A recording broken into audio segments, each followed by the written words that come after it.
Good morning, students. Let us continue with the third part of lesson,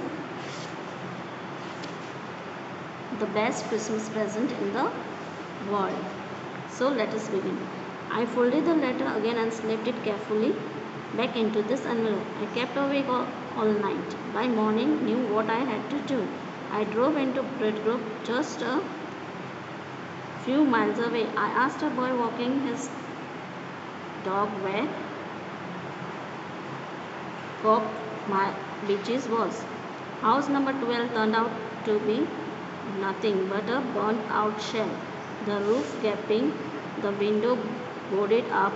I knocked at the house next door and asked if anyone knew the whereabouts of a Mr. Macpherson. Oh yes, said the old man in his sleep. He knew well. जैसे ही मैंने खत पढ़ा मैंने तुरंत ही उसे उस envelope में डाला और पूरी रात मैं सो नहीं पाया और सुबह होते ही मैं वापस उसकी खोज में निकल गया। तो मैंने वहाँ पर देखा था एक लड़का एक कुत्ते को लेकर टहल रहा था। तभी उसे मैंने एड्रेस पूछा तो उसने मुझे एड्रेस बताया, पर जब मैं वहाँ पर पहुँचा उस एड्रेस पर तो मैंने वो एक वहाँ पर सिर्फ एक जला हुआ हिस्सा देखा जहाँ पर अलग अलग थे घर को उस नुकसानी पहुंची हुई थी। फिर मैंने उसके बगल में जो घर था उसमें उस दरवाजे को खटखटाया तो वहाँ पर से एक आदमी निकला बाहर जिसने स्लीपर्स पहने थे। फिर मैंने उसको उस मैकलपर्सन के बारे में पूछा तो वो उसको अच्छी तरह से जान रहा था। A lovely old lady, he told me, a bit muddle-headed, but at her age she was entitled to me. तभी एक बूढ़ी औरत मुझे उसके बारे में बताने लगी। मडल हार्टेड मतलब कन्फ्यूज, जो बहुत कन्फ्यूज थी कि ऐसे अचानक से कौन आया और वो ऐसे क्यों पूछ रहा है। ये बहुत सालों पहले की बात थी। 1 year old. She was 101. उसको 101 साल पूरे हो चुके थे। She had been in the house when it caught fire. वो उस घर में थी जब वहाँ पर आग लगी चुकी थी। No one really knew how the fire had started, but it could well have been candles. She usually used candles rather than electricity. किसी को पता नहीं था वो आग कैसे लगी थी, पर साधारण करके सभी लोग ये कह रहे थे कि उस मेणबत्ती के कारण आग लगी रही थी, क्योंकि वो इलेक्ट्रिसिटी यूज़ नहीं करती थी और मेणबत्ती यूज़ कर रही थी। Because she always got her out just in time, she was in a nursing house now. He told me Wellington House on the Dodges Road on the other side of town. तो जब ही fireman आया तब उन्होंने उसे समय पर उसको बचाया और वो अभी नर्सिंग हाउस में रहती हैं जो वेलिंगटन में है और जब उसका एड्रेस उन्हें उसको बता दिया। I found Wellington house nursing home easily enough. मुझे वो तुरंत जगह मिल गई क्योंकि मैं उसको ढूंढते ढूंढते वहाँ पर चला गया। There were paper chins up in the hallway and a lighted Christmas tree stood in the corner with a lopsided angel on top. तभी मैंने देखा कि वो पूरा घर सजा हुआ था, वो पेपर चिन से सजा हुआ था और पूरी तरफ रोशनी रोशनी थी। क्रिसमस ट्री भी सजाया गया था और सभी हर एक कोने में हर एक अलग अलग चीज़ों से घर सजा हुआ था। I said I was a friend came to visit Macpherson to bring her a Christmas present. मैं उसका दोस्त हूँ और मैं आप लोगों से मिलने आया हूँ और मैं उसकी तरफ से आपके लिए क्रिसमस प्रेजेंट लाया हूँ। I could see through into the dining room where everyone was wearing a paper hat and singing. तब मैंने अंदर की तरफ देखा डाइनिंग रूम की तरफ, तो वहाँ सभी ने पेपर हैट पहना था और वो गा रहे थे, नाच रहे थे, घूम रहे थे। The matron had her hat on too and seemed happy enough to see me. तो मैट्रन वो होता है जो पुराना कपल होता है जिसको बहुत साल बीत चुके हैं और वो उनके लिए एक अलग सा एक मोमेंट होता है जो वो एक दूसरे के साथ शेयर करते हैं। उन्होंने भी पेपर हैट पहना था और वो बहुत खुश थे। She even offered me a mince pie. She walked me along the corridor. फिर उसने मुझे सलाह की कि मैं यह खा लूँ, sweet pi of dried fruits. वो एक तरह का ड्राइड फ्रूट्स में से बनाई हुई मीठी चीज़ होती है। फिर वो देकर वो वापस कॉरिडोर की तरफ बढ़ने लगी। Mrs MacPherson is not in the with the others, she told me she is rather confuse today, so we thought it is best if she had a good rest.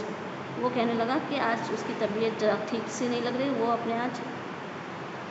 अपने अलग ही ख्याल में है, तो हमने उसे आज आराम करने के लिए उसे छोड़ दिया है। She has no family you know now, one visits, so I am sure she'll be only too please to see you. जैसे कि उसका अभी कोई परिवार नहीं बचा है और कोई उसके मिलने भी नहीं आता है, तो शायद वो तुम्हें देखकर बहुत खुश होगी। She took me into the conservatory with wicker chains and potted plants all around and left me। फिर वो मुझे उसके पास वहाँ पर ले जाती हैं,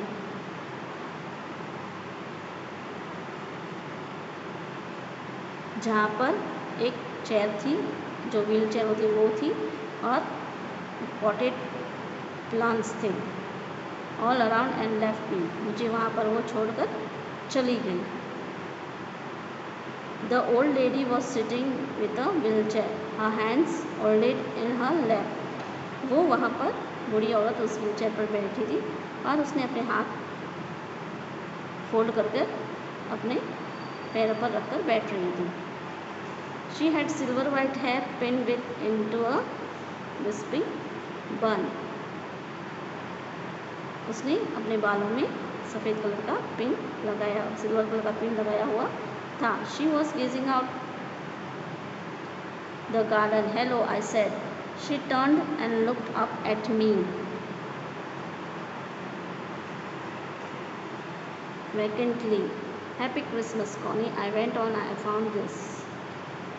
Yes, I think it's yours. As I was speaking, her eyes never fell left my face। तो जैसे ही मैं उसको मिला तो मैंने उसको हेलो बोला, मैरी क्रिसमस बोला, उसकी तरफ देखा और वो भी मेरी तरफ से देखने लगी और सोचने लगी। मैं बोलते ही गया, उसकी तरफ देखकर मैं बोलते ही गया, पर वो मुझसे बात कर रही थी। मुझे उसके आंखों में देखकर ऐसा नज़र आने लगा कि जैसे कि वो मुझे बात करने चाहती है, पर वो समझ नहीं पा रही थी और कह नहीं पा रही थी। फिर मैंने उसे कहा कि मैं आपके लिए वो जो गिफ्ट लाया हूँ वो आपको बता रहा हूँ। I open the tin box and gave it to her. There was the moment her eyes lit up with recognisation and her face became suffused with a sudden glow of happiness. जैसे ही मैंने वो tin का डब्बा खोला तो उसकी नज़रें मेरी ओर देखकर बहुत ही अचरज में पड़ गई और उसकी आँख चमकने लगी। मुझे एहसास लगा कि मैं शायद उसे पहचानती हूँ, ऐसे उसे एहसास होने लगा। सफ्यूज्ड मतलब हैप्पीनेस स्प्रेड ऑल ओवर हर फेस। उसके चेहरे पर खुशी छा गई। थोड़ी ही देर में उसके चेहरे पर खुशी छाने लगी। I explain about the desk, about how I found, but I don't think she was listing for a while. तब मैंने उसे अपनी पूरी कहानी बताई कि मुझे ये कैसे डेस्क मिला और उसमें ये सब एक डब्बा कैसे मिला, पर मुझे ऐसा लगा कि वो मेरी बात सुन नहीं रही थी। She said something but stroke the letter tenderly with and finger strips. वो उसको समझ में नहीं आया था, उसने कुछ बात नहीं करी, पर मुझे ऐसा लगा कि जैसे वो खत को हाथ में लेकर उसे सहलाना चाहती थी और उसमें जो लिखा है वो पढ़ने के लिए उत्सुक थी। Suddenly she reached out and took my hand. Her eyes were filled with tears. You told me you had come home by Christmas, dearest, she said, and here you are, the best Christmas present in the world. And close, Jim. Sit dear, sit down. तो उसने कहा, जैसे ही उसने खत दिया तो उसने अपना हाथ बढ़ाया और उसने वो ले लिया। फिर उसकी आंखें आंसू से भर चुकी। उसने कहा कि उसने मुझे कहा था कि मैं इस क्रिसमस पे आऊँगा और तेरे साथ क्रिसमस मनाऊँगा, ये मेरा प्रेजेंट होगा, पर वैसा नहीं हुआ। फिर उसने मुझे पास बुलाया और बोला मुझे बैठने को कि तुम बैठो। I sat down beside her and she kissed my cheek. I read your letter so often, Jim. Every day I wanted to hear your voice in my head. It always made me feel you were with me. And now you are. Now you are back. You can read it to me yourself. Would you do that for me, Jim dear? I just want to hear your voice again. I love so much. And then perhaps we'll have some tea. I've made you a nice Christmas cake. Marzipan और I know how much you love marzipan. तो उसने कहा कि मैंने ख़त में बहुत बार तुम्हारे बारे में सुना है और मैं तुम्हारा आवाज़ सुनना चाहती हूँ, और तुम यहाँ पर बैठो, हम दोनों बात करेंगे। इस ख़त के बारे में मुझे तुम पढ़कर बताओ और कुछ अपने बारे में बताओ। और वो अपने आवाज़ से कहने लगे कि हम बात करने के बाद हम देर के लिए साथ बैठेंगे, बातें करेंगे, फिर चाय पियेंगे, और मैंने आपके लिए कुछ खास बनाया है, ये क्रिसमस केक मार्जिपन। मुझे पता है ये आपको बहुत पसंद है, इसलिए आप ये खाना। तो हमारा चैप्टर यहीं पर ख़त्म होता है। So we end with this lecture.